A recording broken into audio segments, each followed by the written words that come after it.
நீலகிரி தொகுதியில் போட்டியிடும் ராசா வேட்புமனு மீதான பரிசீலனை தற்காலிகமாக நிறுத்தி வைக்கப்பட்டுள்ளது. மேலும் நீலகிரி அதிமுக வேட்பாளர் லோகேஷ் தமிழ்ச்செல்வியின் வேட்புமனு மீதான பரிசீலனையும் தற்காலிகமாக நிறுத்தி வைக்கப்பட்டுள்ளது. மேலும் நீலகிரியின் அதிமுக வேட்பாளர் லோகேஷ் தமிழ்ச்செல்வியின் வேட்புமனு மீதான பரிசீலனையும் தற்காலிகமாக நிறுத்தி வைக்கப்பட்டுள்ளது.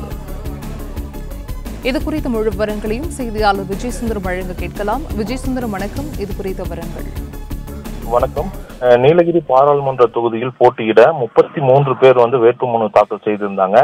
தமிழகத்துல ஒரே கட்டமாக வருகின்ற ஏப்ரல் 19ஆம் தேதி பாராளுமன்ற தேர்தலானது நடைபெற உள்ளது. இந்த தேர்தலுக்கான வேட்புமனு தாக்கல் கடந்த வாரம் 20ஆம் தேதி துவங்கியது.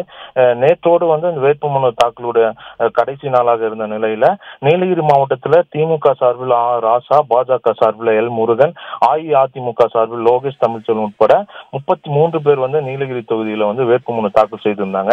இந்த நிலையில இந்த 33 பேருடைய வேட்புமனுக்கள் இன்று பரிசீலனையானது நடைபெற்று வந்துட்டு இருக்கு. இதுல தற்போது திமுக வேட்பாளர் ராசா மற்றும் அஇஅதிமுக வேட்பாளர் லோகேஷ் தமிழ்ச்செல்வன் வேட்புமனுக்களின் பரிசீலனையானது தற்போது நிறுத்தி வைக்கப்பட்டுள்ளதாக தகவலானது வெளியாகியுள்ளன.